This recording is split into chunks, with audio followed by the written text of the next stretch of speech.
Assalamualaikum warahmatullahi wabarakatuh. Nama saya Cici Fitriani dari kelas Sosiologi A semester 4 UIN Sunan Gunung Jati Bandung dengan NIM 12080300047. Dalam video ini saya akan membahas soal-soal mengenai materi sosiologi komunikasi.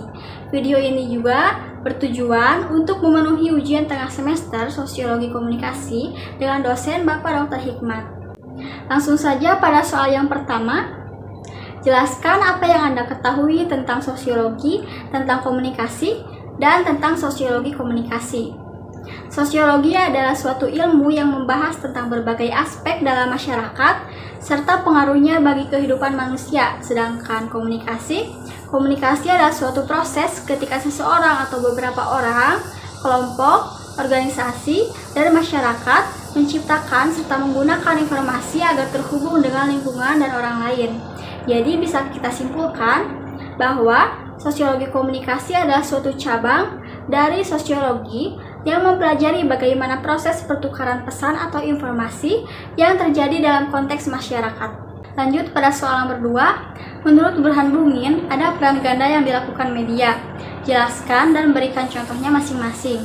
Nah, di satu sisi media berperan sebagai agent of change atau sebagai agen perubahan. Contohnya, dahulu sebelum mengenal media, kita hanya bisa mengirim pesan lewat kantor pos saja. Tetapi karena perkembangan zaman, sekarang kita sudah bisa melakukan video call lewat WhatsApp ataupun aplikasi lainnya.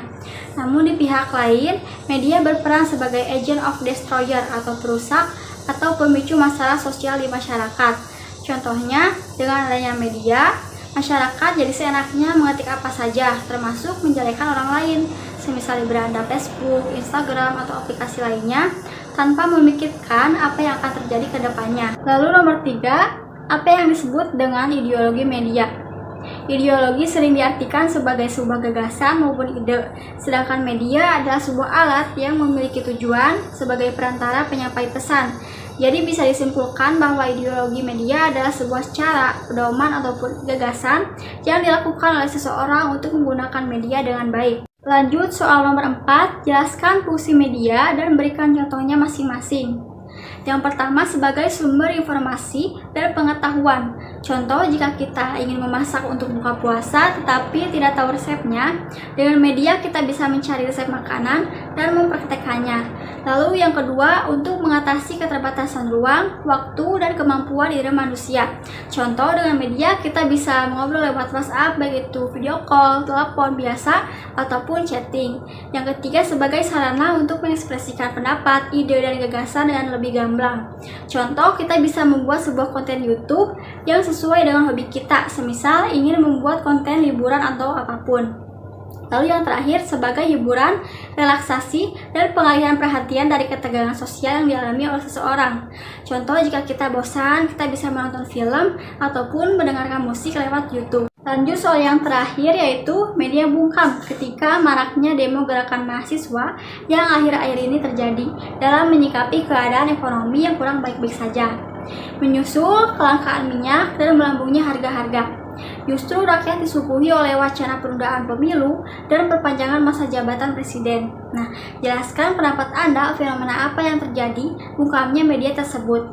Menurut saya, fenomena bungkamnya media ini adalah sebuah fenomena di mana tidak ditayangkannya aksi demonstrasi mahasiswa di beberapa channel televisi. Aksi tersebut hanya tersebar di media sosial saja, seperti TikTok, Facebook, dan Instagram. Alasannya mungkin karena saat ini kasus penyebaran COVID-19 masih ada. Selain itu, dalam demonstrasi juga pastinya banyak terjadi kekerasan, sehingga beberapa media dibungkamkan. Tetapi faktanya ditemukan sejumlah media televisi yang meliput kegiatan aksi demonstrasi mahasiswa pada tanggal tersebut. Contohnya Kompas TV, TVRI, dan TV One. Baik, dikarenakan kalimat soal sudah terjawab, mari kita tutup pembahasan kali ini dengan membaca surat Al-Hujurat ayat 13 yang bunyinya, A'udzubillahi minasyaitonirrajim, Bismillahirrahmanirrahim. Ya ayyuhan nasu inna khalaqnakum min dzakarin wa untha waja'alnakum syu'uban wa qabaila lita'arafu inna akramakum indallahi atqakum innallaha alimun khabir. Yang artinya, wahai manusia, sungguh kami telah menciptakan kamu dari seorang laki-laki dan seorang perempuan. Kemudian kami jadikan kamu berbangsa-bangsa dan bersuku-suku agar kamu saling mengenal. Sesungguhnya yang paling mulia di antara kamu di sisi Allah ialah orang yang paling bertakwa. Sungguh Allah Maha mengetahui lagi Maha teliti. Mungkin itu saja yang bisa saya sampaikan.